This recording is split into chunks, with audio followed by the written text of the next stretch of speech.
Sokoto to Port Harcourt, Enugu to Ilorin. All across Nigeria, we bring you news and information that will make your day. We are news. We are 24 News Radio TV.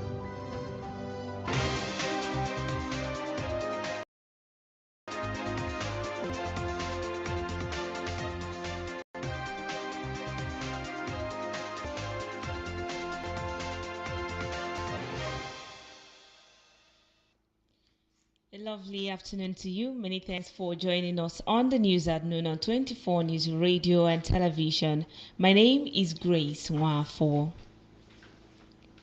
The Nigerian Labour Congress has threatened a nationwide strike if the federal government fails to return what it claims to be billions of naira taken from workers' insurance contributions. It also demanded that the government fill the leadership gap in the country's Pensions Regulatory Commission within a week. He accused the federal government of siphoning 40% of contributions from the Nigerian Social Insurance Trust Fund into the National Treasury.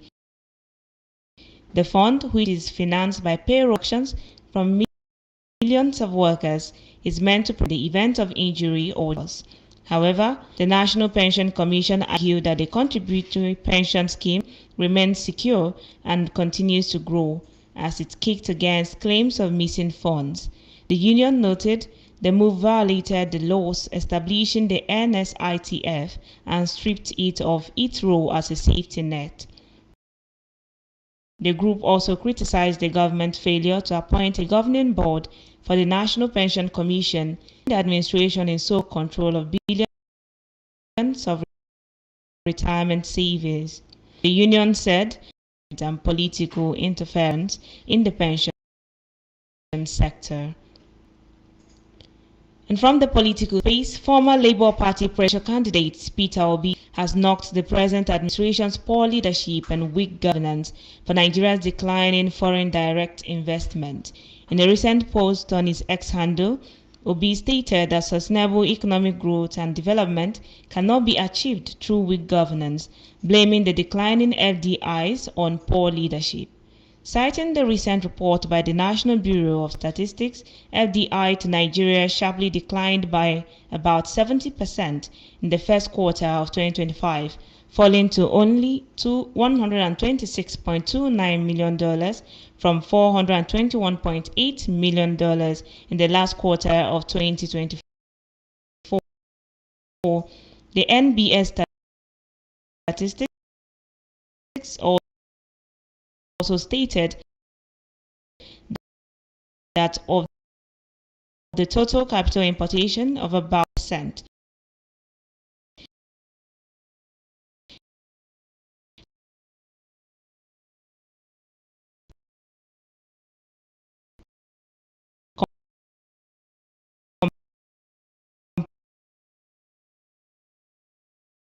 about 2.24% in the fourth quarter of 2024.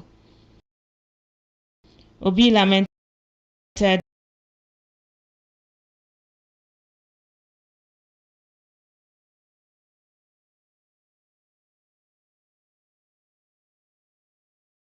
the accident occurred last week along the Auchi axis, leaving Mrs. Otabo Wise at the Rural Specialist Teaching Hospital. The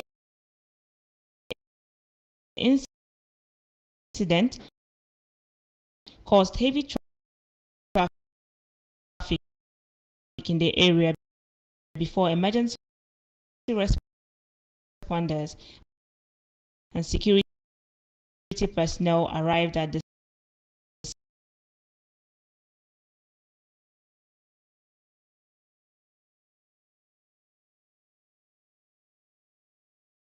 property worth millions of naira at 57 Azikiwe Mile 2 Diobu, River State, 3 a.m. in densely populated area. Report says the fire was still burning at about 8 a.m., affecting several rooms and shops within a large compound. A team of State Fire Service personnel was at the scene battling the flames, though part of the building were difficult to access. About 7 large shops and 8 rooms were destroyed, including a warehouse that lost over 50 crates of beer. The compound, which has 2 sections and about 5 rooms in total, narrowly escaped further damage after additional fire trucks and personnel were deployed. The fire was brought under control after about 4 hours. Details of this incident by the spokesperson of the State Police Command, Grace Iringekoko, is yet unknown as at the time of this broadcast. This is still the news at noon on 4 News Radio and Television. Still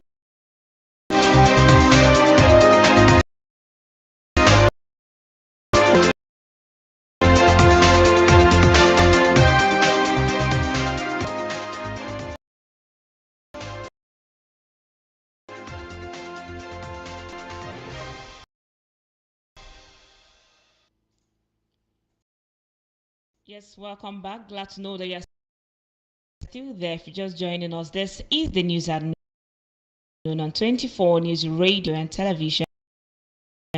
Over now to the foreign.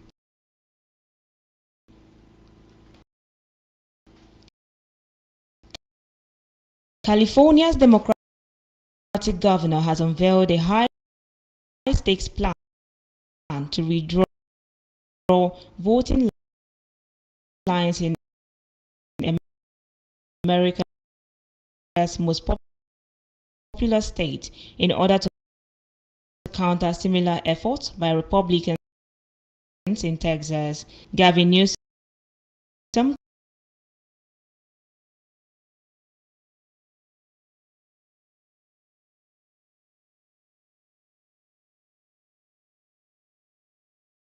attempt by Trump and other Republicans to rig the system. Newsom's proposal would see California and other states pulled out of any changes.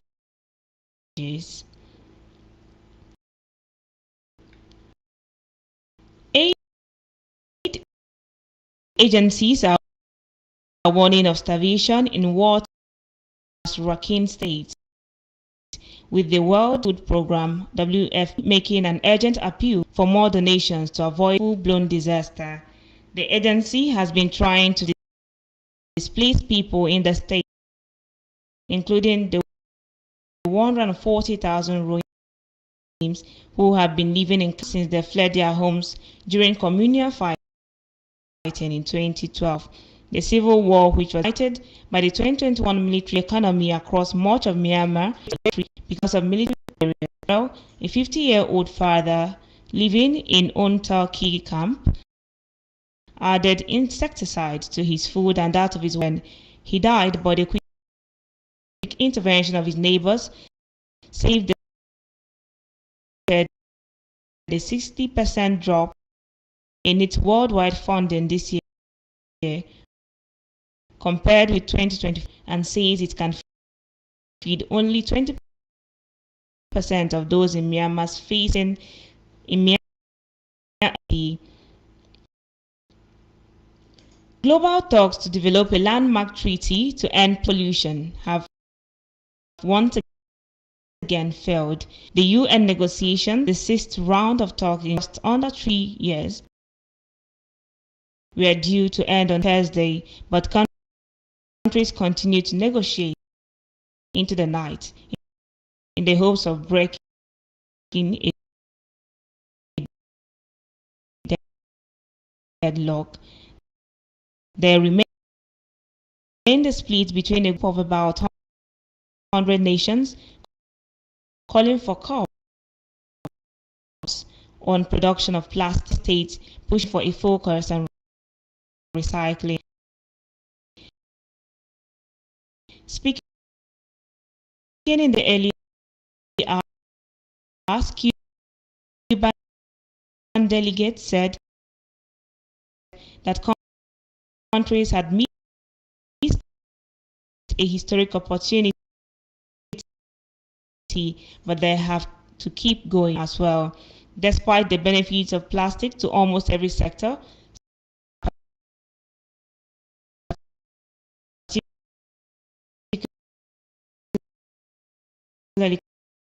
concerned about potentially after agreeing on personal terms with the Premier League side. Hutchinson, who began his youth career at Chelsea before spells with Charlton Athletic and Arsenal, returned to the Blues in 2022 but struggled for first-team action. He enjoyed a breakout campaign on loan at Ipswich in the 2023-2024 season, scoring 10 goals and providing 5 assists to help the Tractor Boys win promotion to the Premier League. His performances earned him the EFL Championship Player of the Month award in February 2024. Chelsea will also benefit from the transfer, with reports indicating they inserted a 25% switch when they sold him to Ipswich.